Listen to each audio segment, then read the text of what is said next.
Oke, Assalamualaikum warahmatullahi wabarakatuh. Saya dan teman-teman dari kelompok 3 mendapatkan tugas untuk menjelaskan tentang mandi jinabat dan najis. Nah, untuk penjelasan yang pertama yaitu tentang mandi jinabat. Dan apa sih itu mandi jinabat? Nah, jadi mandi jinabat itu untuk mensucikan diri kita dari hadas besar. Nah, dan kalau misalkan kita mau melakukan ibadah, mau ibadah wajib ataupun sunnah, itu kita harus dalam keadaan suci. Dan kalau misalkan kita dalam keadaan hadas besar, itu kita harus mandi jinabat. Nah, dan apa aja sih faktor-faktor yang mengharuskan kita untuk mandi jinabat? Nah, dan untuk faktor yang pertama yaitu keluarnya air mani, mau disengaja ataupun gak disengaja itu wajib mandi jinabat ya. Nah, dan yang kedua yaitu kita melakukan hubungan intim, mau keluar mani ataupun tidak, itu harus mandi jinabat juga. Dan untuk rukun mandi jinabat itu ada dua. Yang pertama niat, dan yang kedua itu mengguyur seluruh badan kita. Nah, dan di dalam mazhab Imam Syafi'i, niat harus dilakukan bersamaan pada saat air pertama kali disiram ke tubuh kita. Nah, jadi begitu air menyentuh, kita langsung niat nawaitu ghusla minal hadasil akbari an jami'il badani lillahi ta'ala.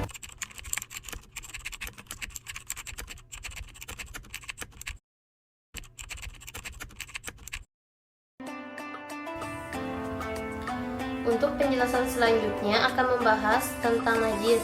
Di sini ada macam-macam tentang najis, yaitu ada 3. Yang pertama, najis muhafafah, najis mutawasito, dan najis mughaladah. Nah, saya sendiri akan membahas tentang najis muhafafah. Najis muhafafah yaitu najis yang ringan yang terdiri dari satu jenis saja, yaitu air kencing bayi laki-laki yang belum genap 2 tahun dan belum makan atau minum air susu ibu ataupun asinya. Nah, di sini juga ada caranya menyucikan najis muhafafah yang tergolong sangat mudah dan praktis, yaitu memercikkan air ke bagian yang terkena najis. Percikan air harus kuat dan menempel ke seluruh bagian yang terkena najis. Tidak perlu menggosok ataupun mencucinya dengan sabun. Pengecualian, jika najis muhafafah menempel pada pakaian, maka pakaian tersebut harus terlebih dahulu dicuci. Jika najis muhafafah menempel pada kulit, maka kulit tersebut cukup dilap dengan air. Nah, di sini juga ada caranya, di sini juga ada hukumnya. Najis muhafafah yaitu najis muhafafah dimaafkan pada sholat jika kadarnya 1/4 pada pakaian atau anggota tubuh. Najis muhafafah juga tetap najis dan harus dibersihkan meskipun najis tersebut tidak terlihat. Saya akan melanjutkan pembahasan materi mengenai najis yang kedua, yaitu najis mutawasitoh. Najis mutawasitoh terbagi menjadi 2, yaitu najis ainiyah dan najis rukniyah. Najis ainiyah adalah najis yang berwujud atau bisa dilihat, seperti memiliki warna, bau, dan rasa. Sedangkan najis rukniyah adalah najis yang tidak kelihatan wujudnya, seperti bekas kencing, minuman alkohol yang sudah mengering, dan sebagainya. Najis mutawasitoh adalah kategori najis yang sedang dalam Islam. Tingkatannya berada di antara najis mughaladah dan najis mukhafafah. Najis mutawasitoh menurut bahasa berasal dari kata tawasut yang berarti pertengahan. Sedangkan menurut syariat adalah najis yang termasuk kategori sedang, di mana pensuciannya lebih mudah dibandingkan najis mughaladah, namun lebih sulit daripada najis mukhafafah. Macam-macam najis mutawasitoh yaitu kotoran manusia atau hewan, termasuk feses, urin, darah, ataupun muntahan. Ada juga air mandi dan air mani. Minuman yang memabukkan. Terus ada tulang, dan bulu dari hewan yang haram dimakan seperti babi dan anjing. Ada juga bangkai, terkecuali bangkai ikan dan belalang. Cara mensucikan najis mutawasitoh. Membersihkan najis secara fisik hingga tidak terlihat lagi bekasnya. Menyiram dengan air bersih hingga najis tersebut hilang dan tidak ada lagi bekasnya. Memastikan tidak ada bau atau rasa najis setelah disiram dengan air. Cara mensucikan najis mutawasitoh dapat dilakukan dengan beberapa metode, seperti digosok, dicuci, atau direndam. Jika najis mutawasitoh telah kering, maka cukup disiram dengan air hingga hilang dan tidak ada lagi bekasnya. Penting untuk selalu menjaga kebersihan dan kesucian diri dari najis, terutama sebelum beribadah.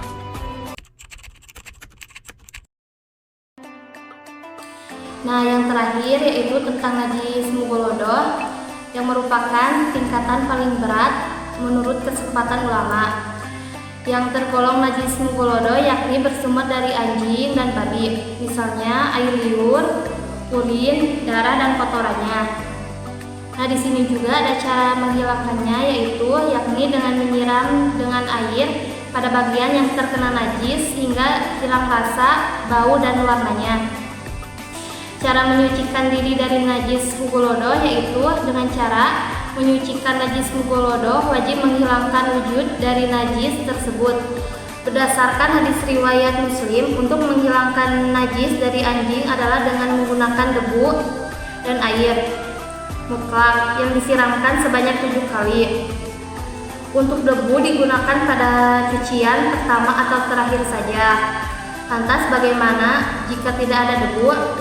Apa perbedaan pendapat di kalangan ulama terkait mengganti debu atau tanah dengan sabun? Yang pertama, sabun tersebut bisa mengganti posisi debu atau tanah, bisa dibuat campuran sebagaimana batu dalam istinja bisa diganti dengan benda yang sepadan. Nah, yang kedua, dengan cara sabun tersebut tidak bisa menggantikan posisi debu sebagaimana tidak bisanya mengganti debu atau tanah dengan benda lain dalam tayamum. Yang terakhir, yang ketiga, apabila masih ada debu atau tanah, maka yang lain tidak bisa menggantikannya posisinya. Akan tetapi, apabila tidak ada debu atau tanah, maka sabun bisa digunakan untuk menghilangkan najis mughalladhah termasuk dari anjing atau babi. Cara mensucikan najis dengan cara yang benar ya. Pertama, ketika kita melihat ada najis di lantai, supaya wilayahnya gak meluas kemana-mana, kita juga gak memperluas untuk mensucikannya, kita lingkarin dulu deh. Paling enak dilingkarin dulu, supaya kita jelas. Nah, najisnya segitu ya. Baik, najis kita lingkari supaya nanti mensucikannya gak terlalu melebar. Nah, setelah itu kita ambil tisu ya. Nah, langkah pertama harus dilakukan adalah kita menghilangkan ainun najasahnya terlebih dahulu. Nah, ketika ainun najasah, ini ainun najasah itu apa sih? Ainun najasah adalah najis yang kelihatan. Nih, nampak oleh mata kita, nih bentuknya ada. Terus setelah itu ambil lagi, ini ambil yang untuk cairnya juga ya, dihilangkan dulu cairannya ya. Baik, najis yang cairnya kita hilangkan. Setelah itu kalau masih kelihatan agak basah-basah, maka dikeringkan lagi, ambil lagi satu tisu ya, kita keringkan supaya tidak ada sisa-sisa bebasahan ya. Nah, ini kadang ya, najis yang menempel di lantai ini ada kadang begitu dihilangkan dia udah nggak ada bau, nggak ada, karena bentuk yang disebut ainun najasah nggak cuma bentuknya, tapi ada rasa, ada warna, ada baunya. Nah, biasanya gitu ya, ada beberapa najis yang baunya tuh kuat banget ya. Mungkin para akhwat juga tahu gitu ya, ada kotoran ayam itu beda-beda. Ada yang kadang nggak ada baunya, ada yang kadang bau banget gitu. Maka ini kita harus bisa memperkirakan ya. Jadi ketika ini kalau sudah warna, kan tadi ainun najasah tuh ada bentuk juga ya. Terus ada warna, ada rasa, ada bau. Ini warna udah nggak ada nih, nggak ada warnanya. Tapi bau dengan rasa nih kita belum tahu. Hanya untuk bagian bau dan rasa nggak harus loh ya, sahabat, bahkan nggak dianjurkan banget untuk mencicipi atau menciumnya. Perkiraan aja. Jika diperkirakan najisnya baunya terlalu kuat, yang nanti nggak bisa cukup dengan hanya diusap, harus dengan diusap kembali dengan sabun atau apa, maka bantu dengan pakai bantuan sabun. Cukup kalau misalnya pakai sabun ya, kasih sabun di ujungnya aja, kasih sabun sedikit aja di ujungnya, sekedar untuk menghilangkan bau ya. Setelah itu ujungnya itu digunakan untuk mengusap sisa najis. Dan ingat, ini belum mensucikan, ini masih baru tahapan untuk menghilangkan ainun najasa. Setelah tadi ada basah sabun, tentu ada bebasahan, maka dikeringkan sampai benar-benar kering ya. Nah, setelah itu sebelahnya juga sama dengan tisu yang sama pun kalau ternyata masih bisa ya, nggak usah berganti tisu. Kita pengen ngajarin para akhwat juga untuk irit masalah tisu karena ini masih najis juga. Sabun yang tadi juga jika memang bisa usapkan untuk di sebelahnya ya, hilangkan juga untuk menghilangkan sisa-sisa baunya ya. Nah, setelah itu nanti dengan satu tisu yang sama dikeringkan sampai benar-benar tidak ada yang tersisa. Perkirakan ya, para akhwat, nggak ada warna, nggak ada bau, nggak ada rasa. Maka najis ini berubah hukum menjadi najis hukmiyah. Hukumnya najis ya, bentuknya tapi nggak ada gitu ya. Nah, mungkin para akhwat dalam proses tadi mengelap najisnya tanpa akhwat sadari, tangan akhwat mungkin ikutan terkena najis ya. Karena kan tadi cara ngusap kita kan pengen belajar irit. Tadi pakai ujungnya, lalu dengan sisanya, mungkin tanpa disadari terkena najis. Maka caranya berarti akhwat harus mensucikan tangan terlebih dahulu. Atau kalau mau sekaligus nih pengen mensucikan airnya, tangan sekaligus sama lantai yang terkena najis boleh, tapi dengan catatan tangan akhwat jangan sampai berada terpisah dengan lantai, karena kalau nanti baratnya akhwat mencuci tangan ya di atas najis tadi, maka sisa air yang jatuh dari tangan akhwat itu namanya air mustakmal, berarti nggak bisa digunakan untuk mensucikan lantai. Jadi supaya dapat semua, tangan kita suci lalu lantai juga suci, maka dicucinya disiramnya berbarengan dengan tangan yang nempel di lantai, jadi tidak terpisah dengan lantai, lalu disiram ya. Kita siramkan seperti itu ya, sedikit saja, nggak usah banyak-banyak ya akhwat ya, jangan sampai nanti ngambil satu gayung digerucuk semua begitu, itu boros. Ambil sedikit, bisa sedikit-sedikit. Nah, disucikan karena tadi sudah bersih, hanya tinggal menghilangkan benar-benar najisnya dengan cara mengalirkan air. Nah, ini sudah selesai pensucian. Begitu juga nanti di sebelahnya sama juga caranya. Nah, ini karena tangan tadi udah suci nih, berarti kita langsung posisi langsung siram aja ke tempat yang ada najisnya tadi ya, sedikit segitu, lalu diratakan ke sisanya. Nah, lihat, dikit banget, yang penting airnya bisa dialirkan, bisa diratakan ke tempat yang terkena najis, itu sudah cukup. Nggak harus airnya tuh langsung disiram banyak-banyak ke semuanya, nggak. Cukup taruh di tengah, nanti setelah itu diratakan ke sisa-sisa dari tempat yang memang kita yakini ada najisnya. Nah, ini sudah proses pensucian sudah beres. Tinggal sekarang kita pengen mengeringkan ya, karena di lantai supaya nggak licin, biar anak-anak nggak jatuh. Boleh kita keringkan pakai tisu, boleh pakai handuk, boleh pakai keset, boleh. Nah, ini sekarang yang kami gunakan nih keset nih, bentuknya ada kayak handuk begitu ya, jadi nyerap banget sama air. Ini kami gunakan untuk untuk mengeringkan lantai yang basah. Nah, oke, sekalian aja sama spidolnya dihilangin ya, supaya nanti nggak ada bekasnya. Nah, kalau sudah seperti ini, sudah suci, lantai sudah suci, gampang banget ya para akhwat ya. Dan juga untuk kesetnya, ini keset jangan dianggap langsung kesetnya jadi najis nggak boleh dipakai. Enggak, kesetnya suci. Karena tadi air yang digunakan untuk mensucikan najis hukmiyah itu tidak berubah menjadi air mutanajis. Tapi ketika terpisah dari lantainya, hukum air itu menjadi hukum air mustakmal. Air mustakmal itu gimana? Suci, tapi nggak mensucikan. Sehingga karena dia itu air suci, maka keset yang tadi kita gunakan untuk mengelap air tersebut hukumnya adalah suci, boleh kita letakkan kembali di depan pintu untuk jadi keset lagi. Begitu mudah sebenarnya menghilangkan najis, yang penting kita tahu caranya. Asalkan ingat, jangan dengan cara dipel, karena kalau dipel airnya tidak mengalir, maka tidak akan mensucikan najis, akan tetapi memperlebar najis. Dan juga nggak usah capek ngepel satu rumah, ternyata cukup dengan cara yang tadi kami ajarkan, berarti rumah kita sudah kembali suci. Baik, ini saja, wallahu a'lam bishawab. Semoga bermanfaat dan bisa menjadi ilmu yang diamalkan. Terima kasih. Wassalamualaikum warahmatullahi wabarakatuh.